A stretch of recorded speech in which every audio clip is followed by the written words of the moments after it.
What's up, guys? Welcome back. Wild card weekend, new picks. Nithin and I Yes, here. sir. Before we get into wild card parlay, let's talk about last week. Nithin, you want to go first? Let's Yeah, do I a recap got of you. last week. So, first, I'd like to apologize to Udit because both of his picks hit, and unfortunately, mine did not, despite the research I did. But I learned two fundamental lessons through the picks I made, and the first one is never bet on the Dallas Cowboys in Week 17 for shit. That franchise is never going to do anything. They are overrated as hell, and Jerry Jones is a terrible GM, questionable owner. Never bet on the Cowboys. Number two, never bet against Deshaun Watson.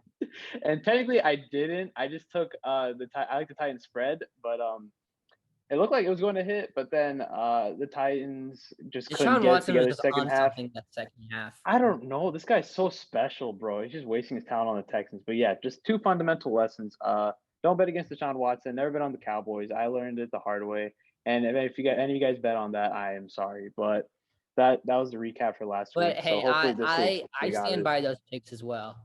That was a team effort. I liked those picks, and I They were agreed. close. So And oh, by the way, Mike McCarthy, I'm so happy Green Bay got rid of him. That dude is the stupidest coach I have seen in my life. There's an incomplete catch that he saw on the board and didn't challenge. And I swear to God, I think he saw a donut or something up there and got distracted. Like it was so blatantly obvious, and he yeah. just missed it. I was never a big fan.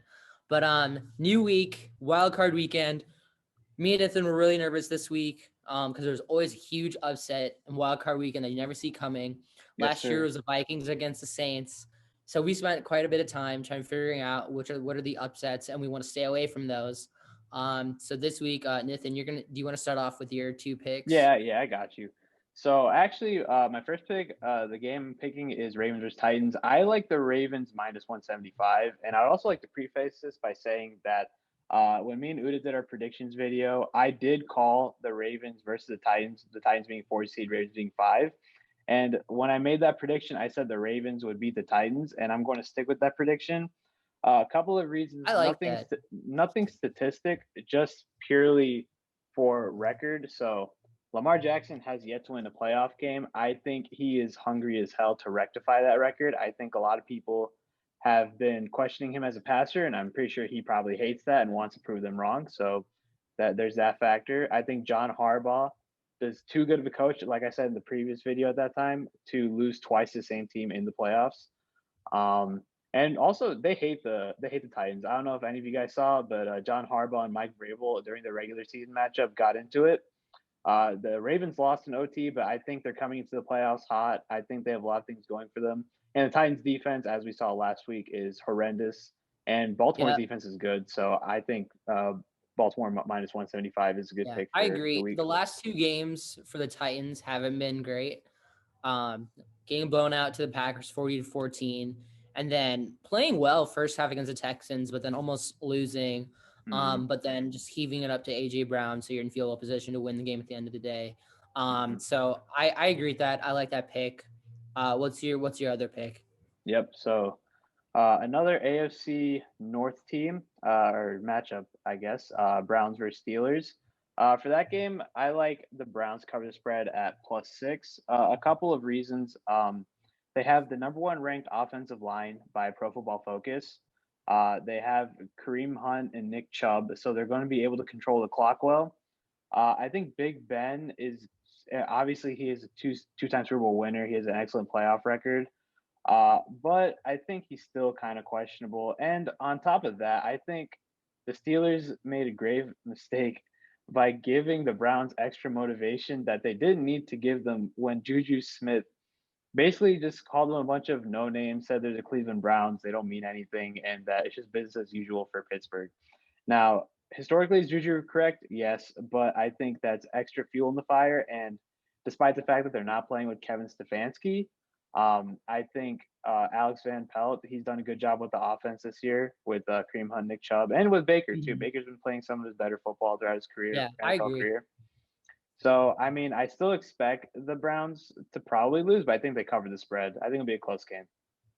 I also agree. I also want to point out that the Browns have been dealing with COVID issues for the past 3 weeks. Mm-hmm. So that's why I was concerned. I don't think they win. Like we did discuss the money line.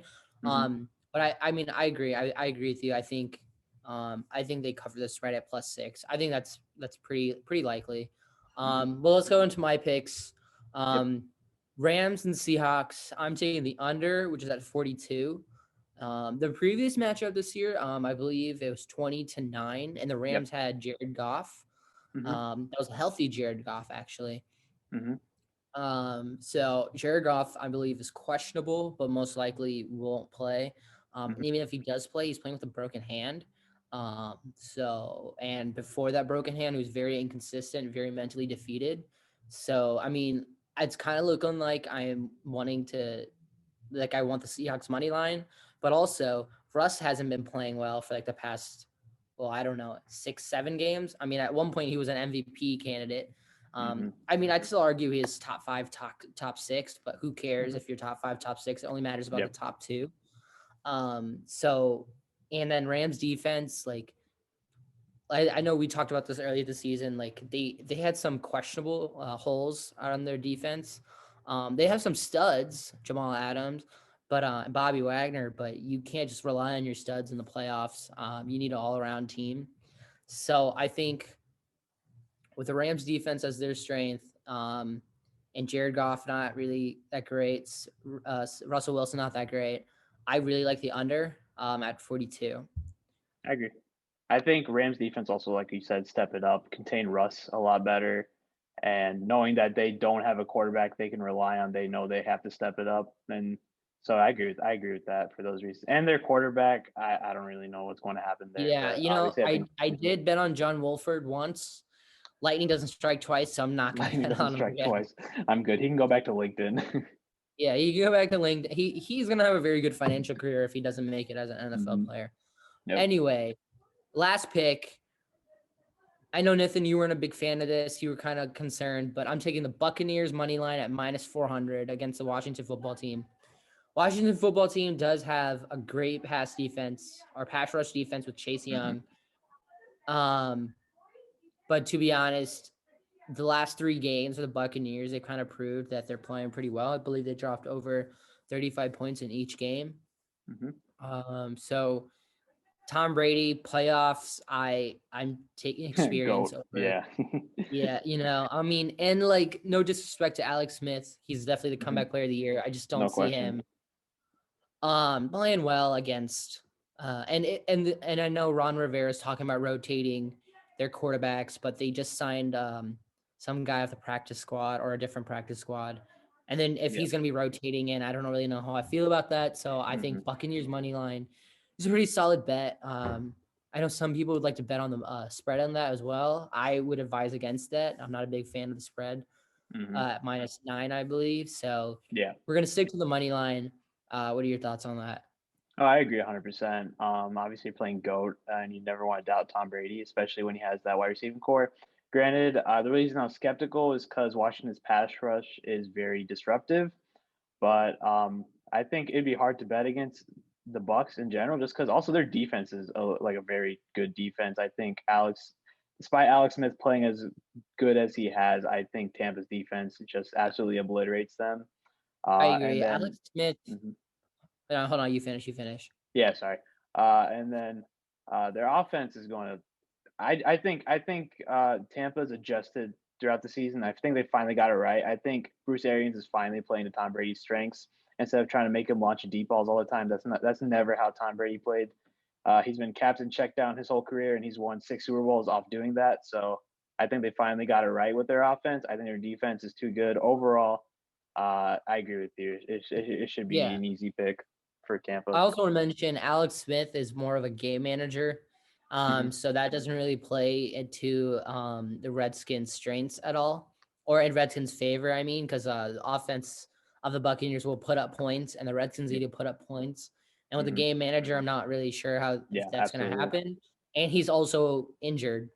Like he's going to play, but Hmm. Ron Rivera wants to rotate quarterbacks for that exact reason, and I just don't Yep, know how I feel about that. So I like the exactly. Buccaneers money line in Yep. this one. So, so Um, what are you looking at total parlay odds wise?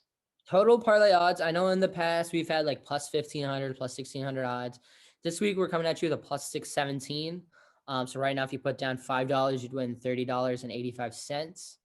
So I mean, not as sexy as our other parlays the past 2 weeks, but this week the playoffs is just so hard to bet against, especially if you're doing a parlay. We spent a lot of time trying to figure out any upsets, and we try to stay away from those. But I like this one. So if you put down $5, you're gonna win $30.85. Winning money is sexy, and hopefully it wins out this time. So we'll see.